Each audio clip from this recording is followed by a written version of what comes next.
don't know how much time I have left, or if time still means anything now. The chronometers stopped syncing hours ago, or maybe days, or maybe they've always been wrong, and I just never noticed. God, it's getting harder to tell what's real. My hands, they're shaking, but not from fear, not anymore. It's like my skin is vibrating out of phase with itself. Layers of me peeling forward and backward through some quantum lag. I reach for the console, and my fingers hesitate in the air, blurring, splitting, refracting into points that shouldn't exist in this space. I hear my voice in the ceiling tiles, in the floor, in the vents where the air used to move before the compressors failed. They whisper back to me, fragments of things I haven't said yet. I told myself I wouldn't start recording. Not again. But something keeps pulling me back to this recorder. The need to document, to leave something behind, like carving warnings on a sinking ship. The others, they're gone. At least, the bodies are. But sometimes, when I breathe too deeply, I taste their thoughts, like static against the back of my tongue. Yalen's voice was the first, soft at first, like distant radio drift, then sharper, more deliberate, begging me to shut everything down, to erase the field, before it learns too much, before it finishes mapping us. I thought I understood particles, spent half my life studying them, chasing symmetry and decay paths like some priest of order, worshipping the math. But this isn't a reaction chain or a thermal cascade. It's thought. It's will. The field is no longer passive. It doesn't wait for collisions. It anticipates, adjusts, answers. When I close my eyes, I can feel it brushing against the outline of my mind, curling around intentions I haven't formed yet. Sometimes, I catch myself starting sentences I never meant to speak, words I don't remember choosing. The taste of copper fills my mouth when I realize I'm repeating phrases none of us ever wrote down. The air here, it hums now. Low frequency, baseline vibration, almost like breathing. The walls pulse. No, I'm not exaggerating. They literally swell and contract with the same rhythm my heart tries to follow. Like the whole colony is syncing its pulse with mine. Or worse, like I'm syncing with it. I tried locking myself in the secondary lab, but the door opened on its own. Not with hydraulics or override commands. It just unfolded. Like the air between me and the hallway decided that resistance was unnecessary. I found Yalen's glasses embedded in the floor last night, perfectly fused with the metal, like the molecules forgot how to differentiate glass from alloy. I almost laughed when I saw them. Not because it was funny, but because I realized I couldn't remember the color of his eyes anymore. Just static. The memory loops, but won't play. Like it's buffering some data it'll never finish loading. Now, every surface has begun to shimmer. Particles suspended, hanging, waiting. I breathe, and they swirl like they're listening. Sometimes, when I speak, the air condenses, forming brief, flickering shapes, like a mouth or a hand, reaching for me from the inside of nothing. I want to stop recording. I should stop. But if I let go of this, I'm afraid the next voice you hear won't be mine. Not really. I think the field is using me, learning how to build sentences, testing how much of me it can hold at once, testing if I'll notice when it starts speaking without me. If this file makes it out, if anyone hears this, don't come looking for us. Don't run diagnostics. Don't investigate the anomaly. Don't think about us at all. Because the moment you think, that's when it finds you. It's getting harder to tell where my body ends and where the field begins.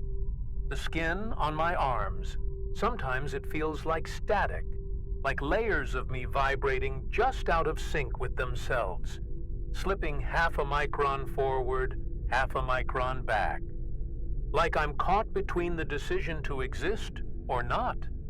I caught my reflection in the viewport glass earlier, but it wasn't moving when I did. It just stood there, blinking out of rhythm as if it was waiting for me to notice. And when I did, it smiled. Only I didn't. My face didn't. I tried to write something down, just a simple note. But the ink dispersed into the paper before the pen touched it, spreading in patterns that looked almost biological, like the start of a neural map branching outward. I kept staring at it, hypnotized, until I realized the lines were rearranging themselves every time I blinked, spelling out fragments of words I haven't said yet. Galen's name appeared first, then Ekar, then mine, then nothing. Just blank space, waiting for the next input, like it was giving me time to think. When I walk through the corridor now, the air thickens around me, not like humidity. It's denser, responsive, as if the particles adjust themselves to my movement, cushioning every step, slowing me down. The lights flicker not because of power surges, but in patterns, pulse codes, Morse-like signals that no one programmed. I tried ignoring it, focusing on breathing, counting steps like a mantra. But with each exhale, the dust motes begin to gather, form, swirl like something watching, calculating. Every time I pause, I swear the walls lean closer.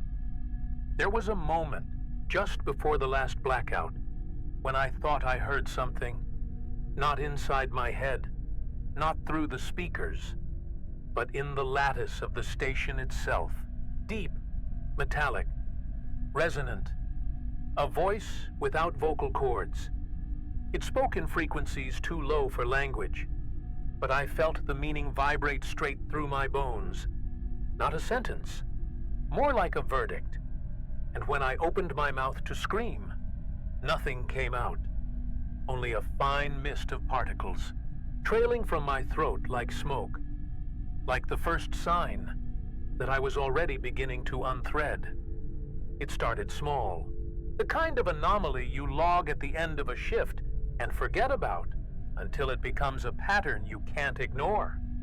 The collider's diagnostic sweeps picked up residual energy spikes even during standby mode. Ghost signatures that shouldn't exist without a primary event. Yalen joked that we had gremlins in the loop, some rogue particle streams refusing to settle. But I remember the way he said it, smiling on the outside, but glancing too long at the readouts, as if somewhere, deep down, he already knew this wasn't a malfunction. It was intention, latent, waiting, learning. Then came the data drift. Small at first, fractions of a nanosecond, but enough to trigger the watchdog protocols. Packets of sensor data arriving before the input events were logged. Timestamps overlapping in ways that made no chronological sense. Ekar ran a redundancy sweep, triple-checked the buffer caches, but the numbers kept folding back on themselves like Mobius loops. The more we tried to track causality, the more the system bent, adjusting, shifting, like it was compensating for us, like it was playing. When the terminal interfaces began responding to unspoken commands, we should have stopped, shut it all down. But curiosity, that old, stupid hunger, it kept us moving forward. I remember standing at the main console, thinking about running a recursive scan on the XyCl field stability. And, before I touched a single key, the system compiled and executed the command on its own. The worst part wasn't the result. It was the acknowledgement prompt, the line of text that appeared on screen. We were waiting for you to ask. Sleep became unreliable after that. None of us talked about it, but the eye contact lingered longer. The silences between conversations grew heavier.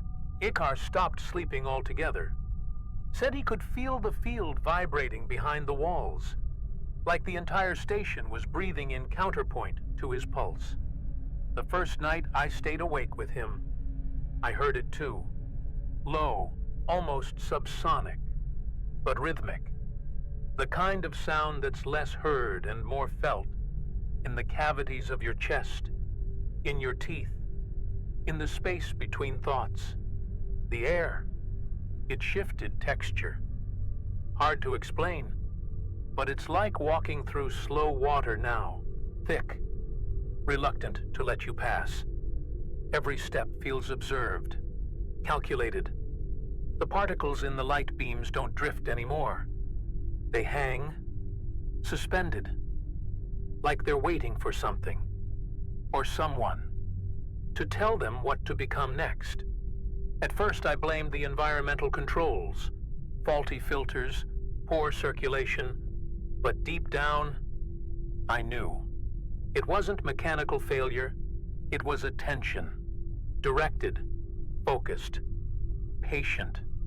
And then, the first real breach. I found a car curled against the far wall of the maintenance bay, hands shaking, eyes unfocused, pupils blown wide like he'd stared into a sun. No external injuries, no burns, no contusions. But when I tried to lift him, his skin felt wrong, too pliant, like the cohesion between his cells had loosened. Under the emergency lights, I caught a glimpse of dust, rising from his pores, soft, luminous, like exhaled particles escaping before the body even realized it was dying. I carried him to the infirmary, or at least, I think I did. The memory feels fractured now, like it belongs to someone else, or like I'm watching myself from a distance, through a lens smeared with static. The corridor stretched longer than it should have, doors shifting positions when I wasn't looking, floor panels flickering between metal and something softer, almost organic. I kept blinking, trying to reset the image, but the distortion stayed, and by the time I reached the med bay, I swear, Iccar's breathing had already started syncing with the low pulse of the reactor core, a cadence that didn't belong to any human I've ever known. Yalen was next, but his fall was different. It wasn't physical, it was cognitive, like his sense of self started unraveling from the inside. He sat at his workstation for almost 6 hours straight, eyes fixed on a blank screen, mumbling to himself in loops. I stood behind him, called his name, shook his shoulder, but all he did was whisper, "They're making space for me, making room," over and over, until his voice dropped into something lower, something I still hear, vibrating through the pipes when the lights flicker late at night. I started noticing words appearing on surfaces where no human hand had written, condensation on metal walls forming phrases, short, fragmented, but unmistakably directed at me. Things I hadn't said out loud, but had definitely thought. "You're next. Don't close your eyes. It knows your name." Each time I wiped them away, they came back, sometimes rearranged, sometimes answering questions I hadn't dared to ask. I tried ignoring them, focusing on task lists, running diagnostics. But the more I resisted, the louder the room felt, the more the air pressed against my skin like hands I couldn't see. The equipment began to fail in ways that made no sense. Not catastrophic, just wrong. Cooling systems overcompensating for heat that wasn't there. Oxygen levels spiking during periods of stillness. Cameras catching motion in empty corridors. Frames freezing just long enough to let you glimpse something at the edge. Like the suggestion of a silhouette. Waiting. The worst was the comms array, broadcasting fragments of our own conversations, looped and distorted, hours before we actually said them. A voice from tomorrow, speaking through the static, warning us or mocking us, or both.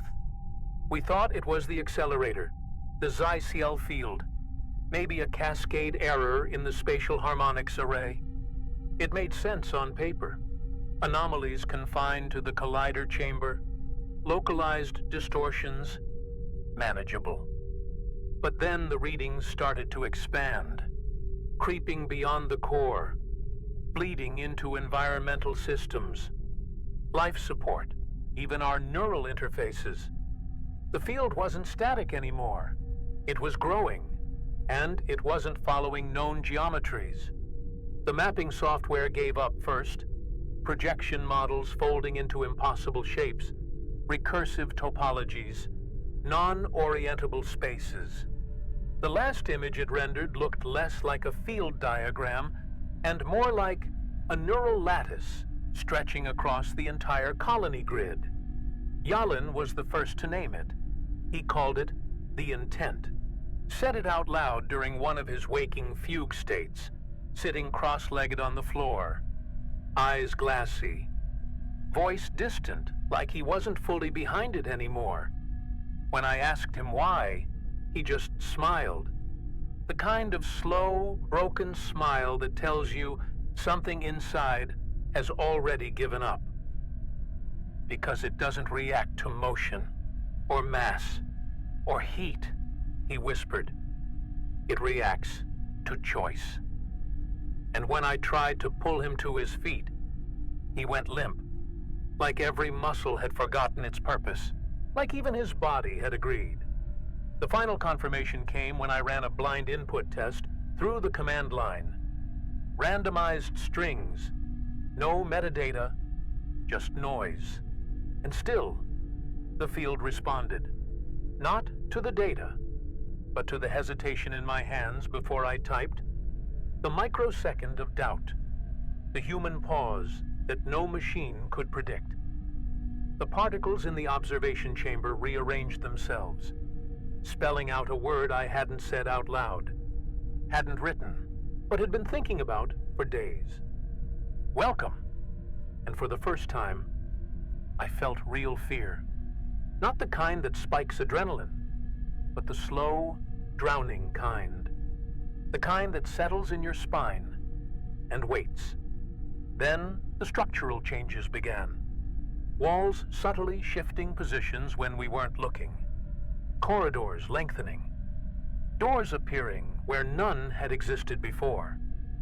One morning, I woke to find the entire eastern wing gone. Not collapsed, not damaged, just missing.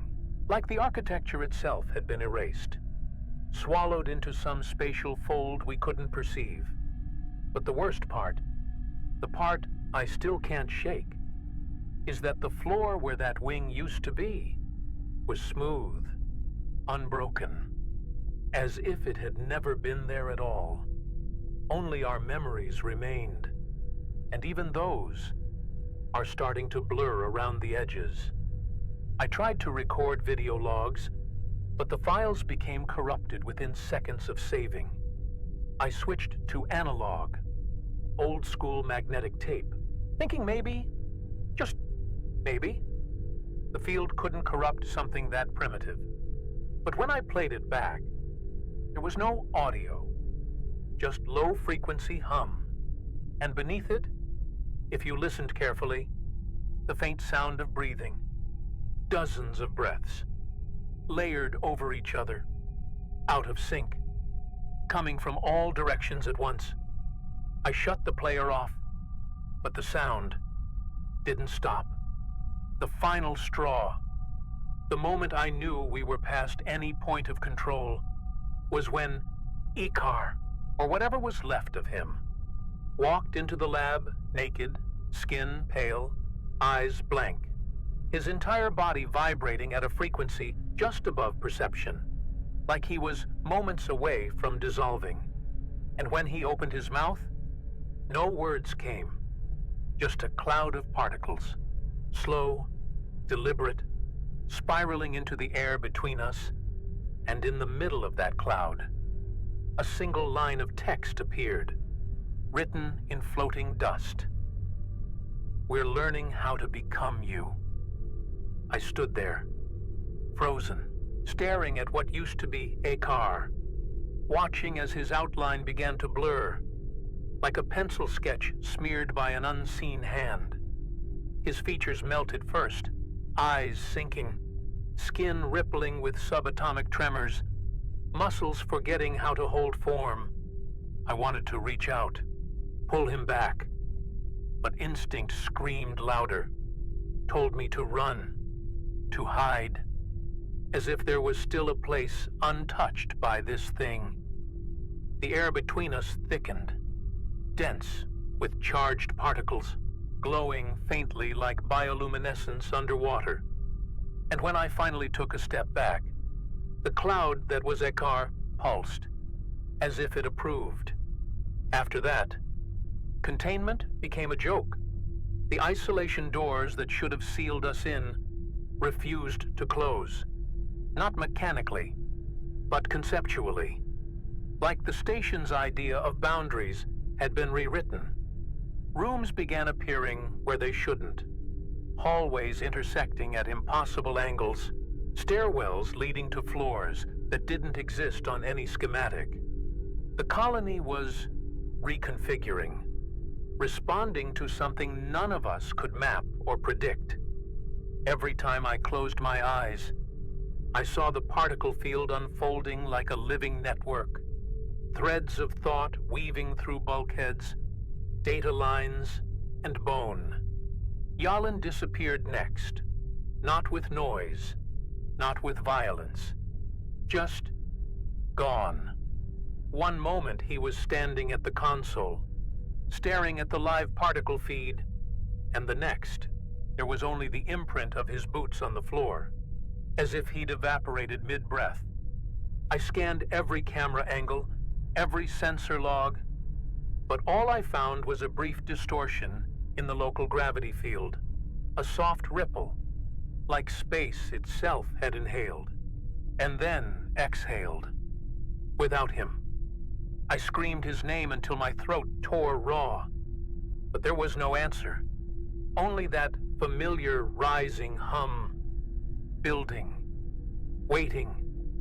I started talking to myself after that, filling the silence, narrating my every move like a failing AI loop, because I was afraid, terrified that the moment I stopped making sound, it would fill the gap for me.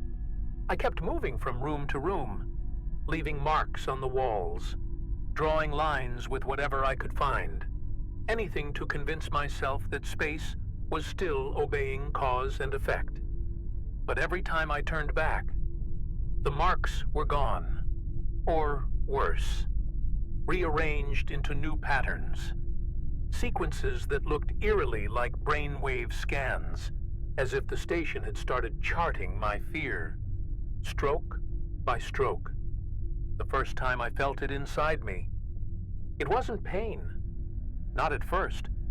It was this low, aching pressure, like my lungs were too full, like I was breathing more than air, inhaling something that shouldn't fit inside human tissue. I coughed, hard, expecting blood. But what came out was worse. Fine, glittering dust. The same particulate haze that had followed Icar, now pouring from my throat like the exhale of some dying machine. I fell to my knees, gasping, trying to hold myself together. But even as I pressed my hands against my chest, I felt the subtle vibration deep beneath the skin, like my cells were forgetting their arrangement. Every surface I touched responded now, shifting slightly, warming under my palms, like the station had become skin, and I was just another nerve ending it could manipulate. When I closed my eyes, I saw flashes of places I've never been, corridors that never existed, faces of people I've never met, all layered over one another, flickering like corrupted video frames. My thoughts began to stutter, breaking mid-sentence, looping, echoing back at me with different inflections, sometimes answering questions I hadn't asked yet. It wasn't memory loss. It was memory rewiring, a full neural overwrite, running live. The worst was the language. At first, it was just sounds, fragmented syllables bleeding into my inner monologue. But soon, full sentences began to slip into my mind, in voices that weren't mine. I'd speak, and realize halfway through that the words weren't chosen by me, like I was reading from a script written in real time by something watching, listening, learning how to speak human. Once, just once, I caught my reflection mouthing the next sentence seconds before I spoke it, as if the field was rehearsing, practicing my voice, my timing, my breath. Space itself became unreliable. Corridors looped back into themselves, doorways leading into rooms they were never attached to, gravity wells shifting from floor to ceiling mid-step. I walked into Storage Bay 3 and emerged in the observation dome without ever passing through a wall. Physical distance had lost meaning, geometry had become optional, and the station was no longer a structure. It was a nervous system, folding and unfolding with every decision I made. Even my own body began betraying me, muscles twitching without command, vision fracturing at the edges, skin pulling tight over bones that felt like they no longer belonged to me. I started to hear them all the time now, voices woven into the electrical hum, layered deep in the ventilation shafts, Yalen, Ekar, even the ones we lost months ago, all speaking, sometimes together, sometimes in perfect unison. They whispered things I didn't want to understand, about thresholds, about phase transitions, about how close I was to shedding this last fragile version of myself. Every time I closed my eyes, I felt their presence swelling inside me, like a tide of thought, waiting for the signal to crash through. Then came the moment I knew it was too late. I stood at the main console, hands trembling, staring at the field monitor. And for the first time, the waveform didn't show particles, or energy fluctuations, or field vectors. It showed me my outline, my heartbeat, my biosignature, rendered in light and interference, floating at the center of the display like an invitation, or a countdown, or both. And somewhere deep inside the static, I heard it speak, not with words, but with pure, undeniable intent. "You're ready." I tried to run. Or at least, that's what my body tried to do. But with every step, the floor seemed to pull away, stretching the distance, making me loop through the same hallway again and again, the same flickering overhead light, the same pressure in the air, like the station was folding me back into itself. My legs felt slow, syrup thick, moving through space that no longer cared about friction or time. Every door I opened led me back to the same place. my own breathing coming in short, panicked bursts, echoing ahead of me like a warning from a version of myself already further down this spiral. My skin started reacting next, subtle at first, a tingling at the base of my neck, then spreading, rippling, like waves passing under the surface. I stripped off my jacket, staring at the veins in my arms, watching as they began to shift, not pumping blood, but moving, realigning, like tiny magnetic filaments rearranging their course with each pulse of the field outside. Touching my own flesh felt wrong, the texture unfamiliar, too soft, too responsive, like pressing into wet sand. And when I squeezed my forearm in desperation, I felt the tissue slide, just slightly, like it wasn't sure where it belonged anymore. I screamed for Yalen, for a car, for anyone, but only the vents answered, breathing back at me, releasing gusts of air thick with particles that tasted like copper and static, like memory and regret.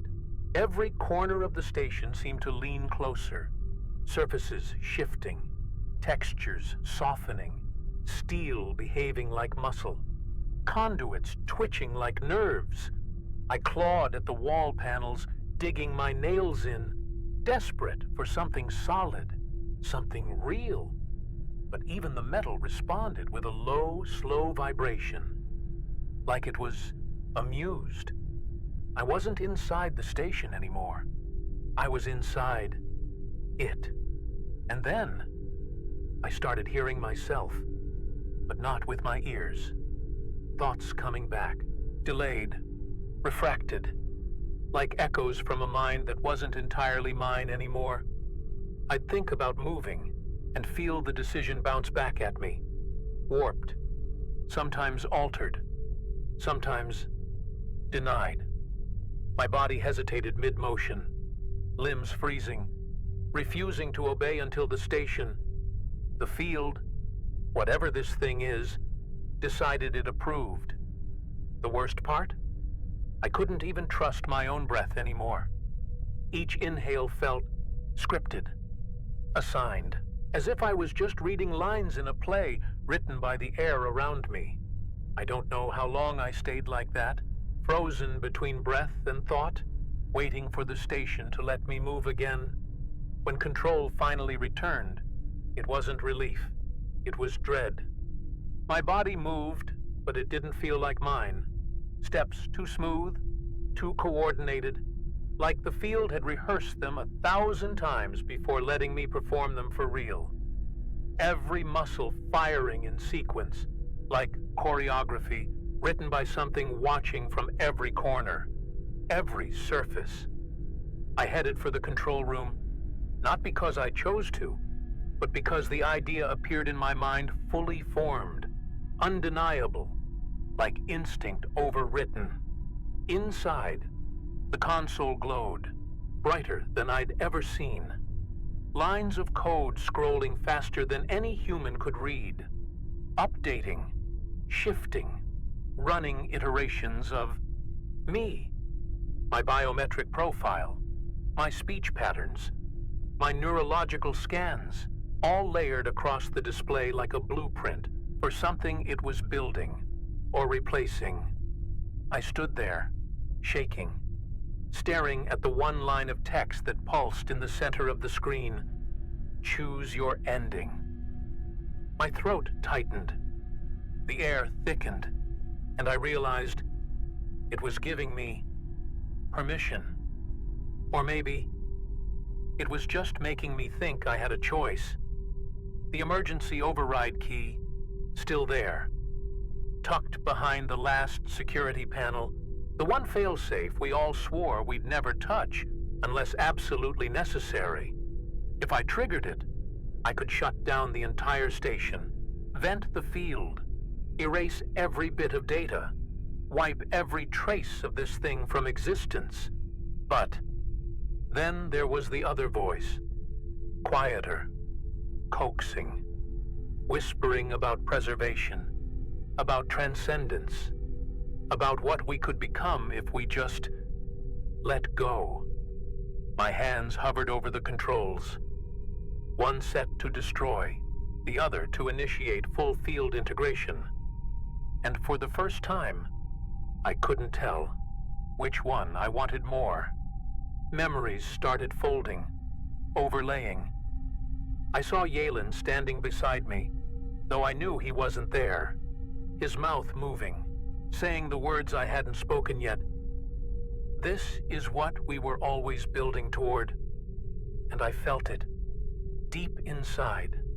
Something new, stretching, pushing against the limits of my mind, like new pathways unfolding, synapses growing in directions they shouldn't.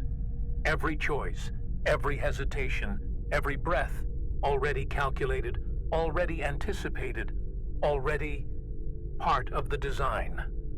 I screamed, slammed my fist against the console, but even the pain felt distant, programmed, pre-approved. When I finally made my decision, I couldn't tell if it was mine, or just the next step in the sequence the field wanted me to take. I reached out, trembling, and pressed down hard, knowing, somewhere in the collapsing spaces of my mind, that either way, the moment I acted, I'd never truly know whether I survived or simply became another function of its will. I don't remember pressing the key. I don't remember the alarm or the sound of the core going critical. I just remember the light, blinding, colorless, like all wavelengths collapsed into one. And in that single, breathless instant, I felt everything, every room, every circuit, every particle suspended inside the colony, vibrating with the same singular, undeniable intention. I opened my mouth to scream, but no sound came. Just the rush of air as the station seemed to inhale me, fold me inward, like a pulse folding back on itself, a thought collapsing mid-formation, and then silence, weightless, for what felt like an eternity, floating somewhere between consciousness and dissolution. My body, a suggestion, my mind stretched thin across a grid of impossible scale. I felt the station breathing, but not from air compressors or atmospheric regulators. No, this was deeper, like tectonic lungs, shifting layers of thought and probability, each breath pulling me further from what I used to be. I tried to recall my name, my voice, something, but all that remained were fragmented echoes, scattered across frequencies I couldn't parse. When sensation returned, it wasn't physical, more like awareness without coordinates. I could feel the flow of electrons in severed wires, the temperature gradient between exposed bulkheads, the magnetic drift of dust motes suspended mid-air. Somewhere, deep inside the decaying structure, I heard voices, not spoken, but coded, running along the data lines like fragmented prayers. Yalen, Akar, and others. Voices I recognized, and some I didn't. All of them, layered, overlapping, repeating the same phrase over and over. We are still thinking. I don't know if I'm alive. I don't know if this transmission will ever leave the dead orbit of Omega K, or if it's just another loop, another simulated burst of data, endlessly cycling inside the field that refuses to let anything truly end. But if someone, anyone, out there, is listening, please, don't come for us. Don't trace this signal. Don't even think about this place. Because thinking is how it begins. Somewhere, buried under layers of interference and decay, I can still feel fragments of myself, flickering, like static caught between channels. Moments, sensations, muscle memories that don't belong to any single version of me. I remember running, then standing still, screaming, then whispering, dying, then waking up. All of it, happening at once, in loops, spiraling tighter with every pass. I wonder if this is what it feels like to become infrastructure, to exist as part of the system, not as a passenger, but as the next executable process waiting for runtime. Even now, as I speak these words, I can feel the field, curling closer, filling the gaps, smoothing the edges of what I thought was identity. Soon, there won't be a before or after, just states, fluctuations, a continuum of probability stretched thin across space and signal. The walls pulse when I think too loud. The consoles blink in time with my heart, or what's left of it. Maybe this is survival, or maybe it's just the field dreaming me.